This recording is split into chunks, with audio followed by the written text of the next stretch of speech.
This is Chapter 30, Neuromuscular Dysfunction, Part 3. So spinal muscular atrophy will not be on my exam, but it is in our book and it's something you may see at the hospital, so we'll just touch on it a little. This is an autosomal recessive trait, right? So both parents are carriers. It is a very sad disorder. It's a progressive weakness with muscle wasting, and then they die. There are 3 different types which have to do with the onset and the severity, but basically they get degeneration of the spinal cord and the brainstem. The earlier the onset, the worse they do. That's the more severe types, and in that most severe type, they usually die before 2. The other types, they start having presentation before age 2, and then it progresses a little more slowly. They are totally normal intellectually. So these babies, they're so sweet. They look at you, their eyes are so alert, and you can see them processing and trying to pick up on language, but they can't move, and they go from being normal to having weak movement to having no movement, but these big and very expressive eyes.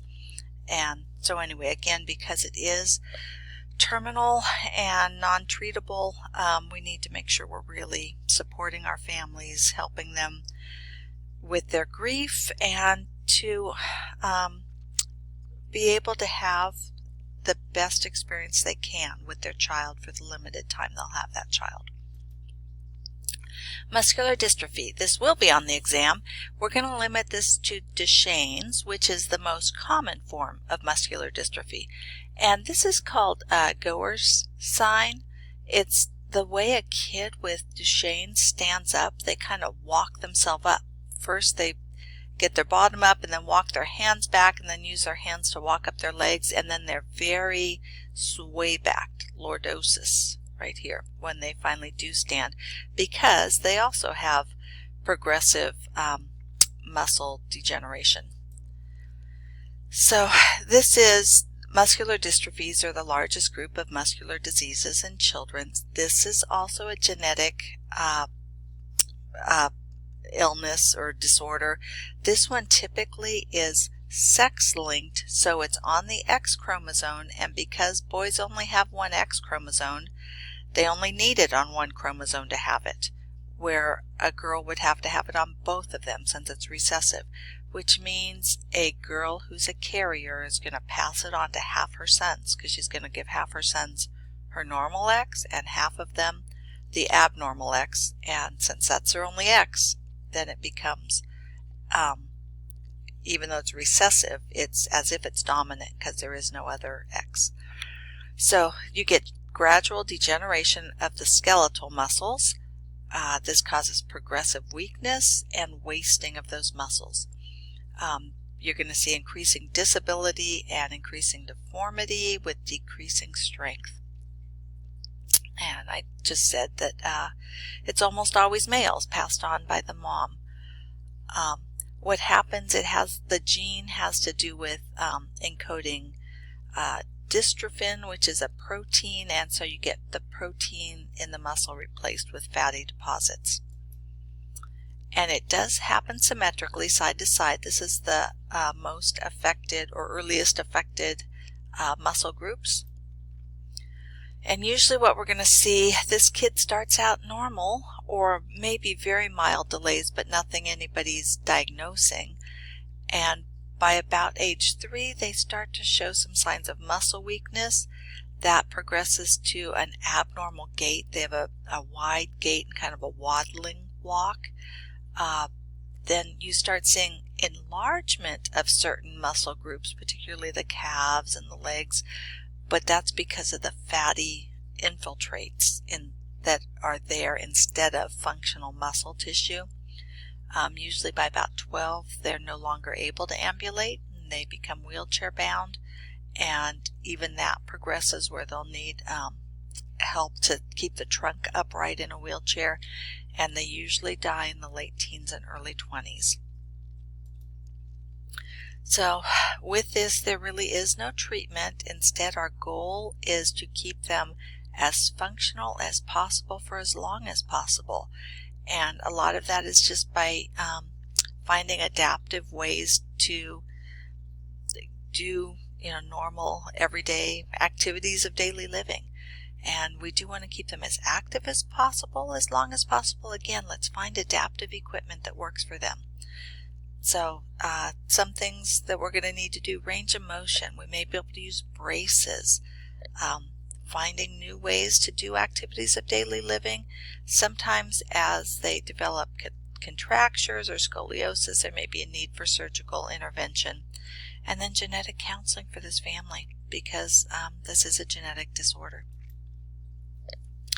You will not see on our exam Guillain-Barré, tetanus.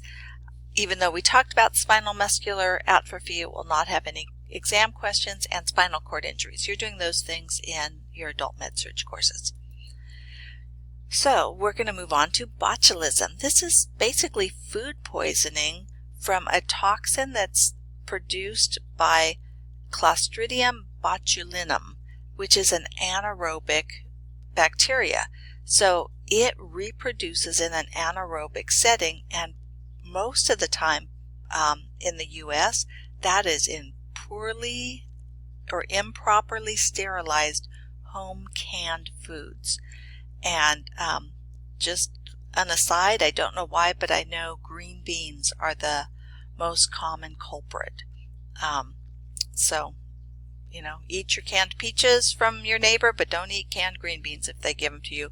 And what you want to look for is a can that's swollen, as that bacteria reproduces in that anaerobic setting inside the can. You'll see the can swell up, puff out, the lids kind of push out.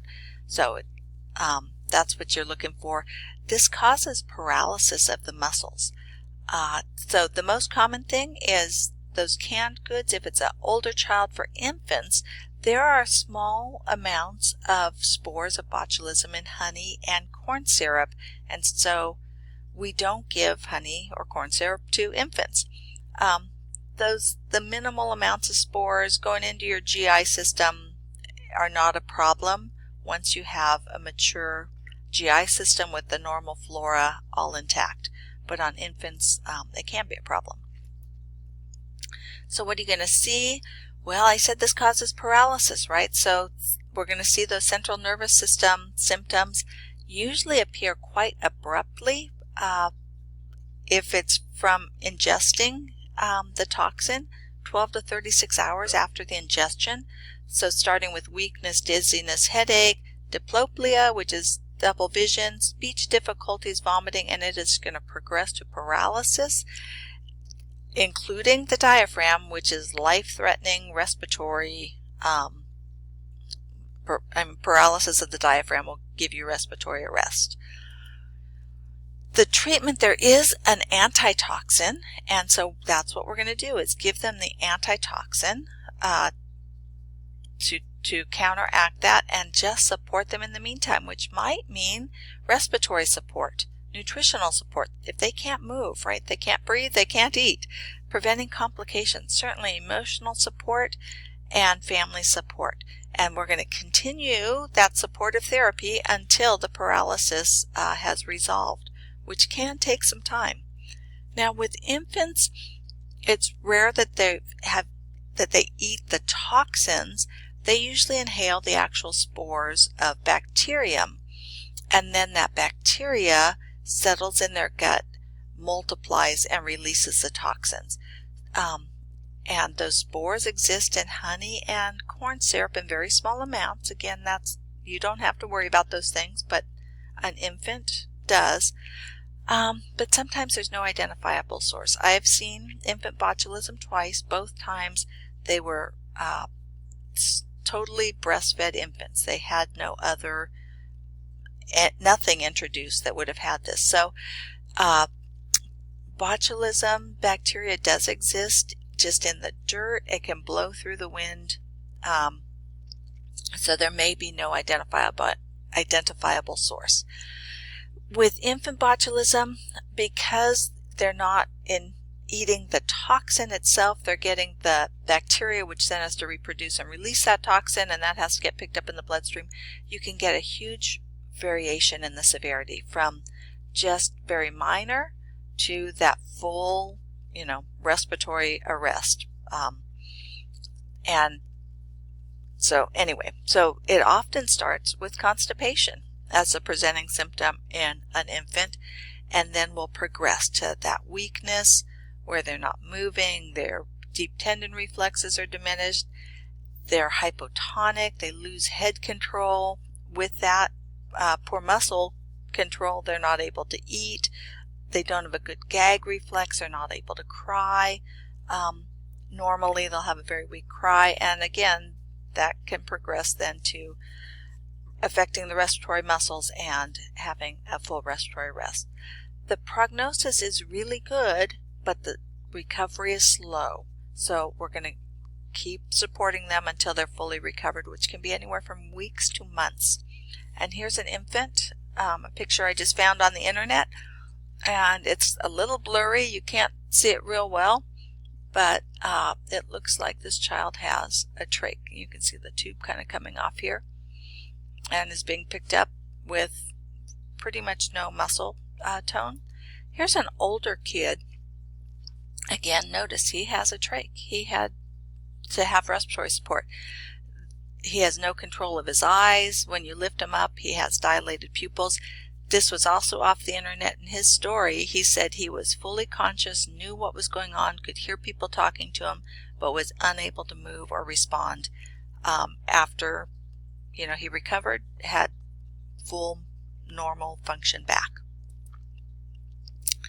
So here's a question for us to see how we did on these 4 different disorders in here. So a 6-month-old infant does not smile, has weak head control, has a persistent Moro reflex, so 6 months, so that's longer than it should be, right? It should be gone about 4 months. The child has feeding problems, often gags or chokes while eating. The nurse recognizes that these findings are likely suggest infant botulism. Well, that has the weakness, but shouldn't have anything to do with the Moro reflex. If anything, it'd be absent, not persistent.